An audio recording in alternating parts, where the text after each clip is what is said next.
केंद्रीय कापूस संशोधन संस्था नागपूर व कृषी विज्ञान केंद्र घातखेड अमरावती यांच्या संयुक्त विद्यमाने सघन लागवड प्रणाली HDPS व कमी अंतराची लागवड पद्धत कपाशीमध्ये विकसित करण्यात आली। या विशेष कापूस प्रकल्पाअंतर्गत कृषी विज्ञान केंद्र घातखेड अमरावती जिल्ह्यातील धामणगाव रेल्वे, चांदूर रेल्वे, चांदूर बाजार, मोर्शी, तिवसा या 5 तालुक्यांचा समावेश असून 142 शेतकऱ्यांच्या शेतावर प्रात्यक्षिक राबविण्यात आलेले आहे।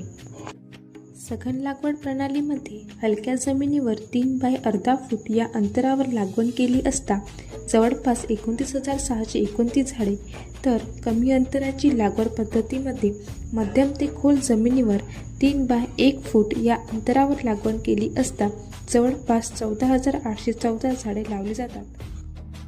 झाडांची संख्या वाढत असल्यामुळे काहीसा बदल करावा लागतो।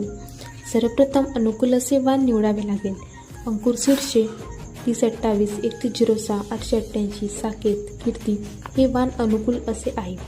या वाणामध्ये अनुकूल असे लक्षणे म्हणजे मजबूत झाड, सडक वाढ, मोठ्या आकाराचे बोंड, डस शोषक कीड व रोगांना सहनशील असलेले वाण। सघन लागवड पद्धतीमध्ये पेरणीसाठी न्यूमॅटिक यंत्राचा वापर केल्यास योग्य अंतर ठेवले जाते व बियाणेसुद्धा योग्य खोलीवर पडून उगवण चांगली होण्यास मदत होते। यंत्र उपलब्ध नसल्यास हाताच्या पेरणी यंत्राचा सुद्धा वापर करू शकतो। जिथे दोन्ही यंत्र उपलब्ध नाही तेथे हाताने पेरणी करून दोन्ही झाडामधील अंतर सारखे ठेवले जाते। सघन लागवड प्रणालीमध्ये 6 पॅकेट बियाणे एकरी वापरावे, तसेच कमी अंतराची लागवड पद्धतीमध्ये 4 पॅकेट एकरी वापरावे। सघन लागवड पद्धत आणि कमी अंतराची लागवड पद्धतीसाठी 36-18-18 प्रति एकर नत्र, स्फुरद, पालाश मात्रेची शिफारस केली जाते। शेतकऱ्यांसाठी 5 गावांमध्ये विशेष प्रशिक्षण व चर्चासत्र राबविण्यात आलेले आहे।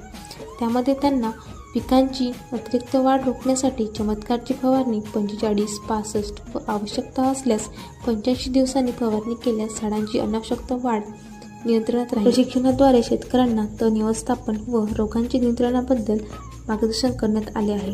पीक कापणी प्रात्यक्षिकामध्ये 5 बाय 5 मीटर एरिया निवडून त्या एरियामध्ये येणारे उत्पादन काढून त्यानुसार एकरी उत्पादनाचा अंदाज आपण लावू शकतो।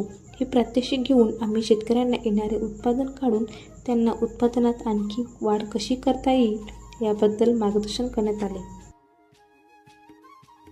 म्हणजे उत्पादन किती आहे याच्या 2 ॲक्च्युअली पिकिंग झालेल्या आहेत आणि ही तिसरी पिकिंग आहे।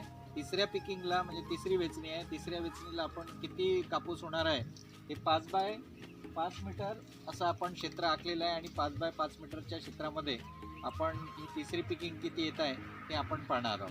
तर बघूया आपण। विशेष कापूस प्रकल्पाअंतर्गत किसान मेळाव्याचे आयोजन करण्यात आले। त्यावेळी केंद्रीय कापूस संशोधन संस्था नागपूरचे संचालक डॉक्टर वाजी प्रसाद व chief nodal officer doctor Arjun Tayade sir उपस्थित होते।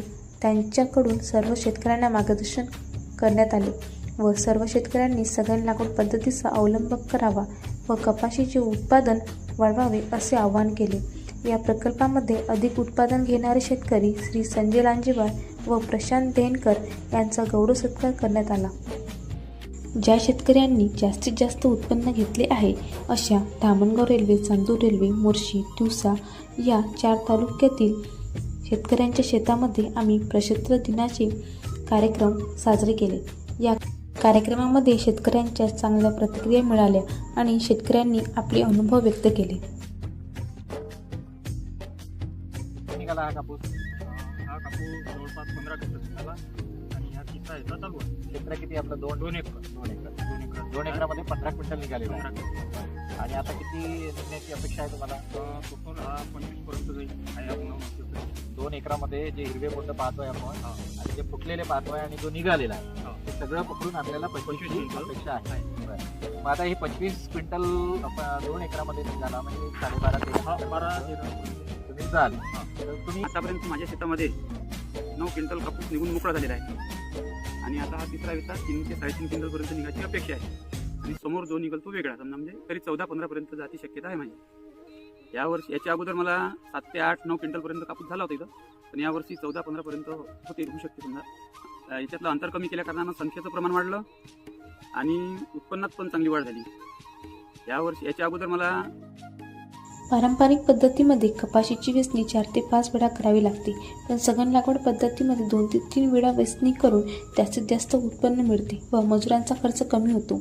शेतकऱ्यांनी डिसेंबरनंतर फळदळ कापूस न घेता ट्रॅक्टर चालित शेडरच्या सहाय्याने उभ्या पराठीचे बारीक तुकडे करून जमिनीत मिसळावे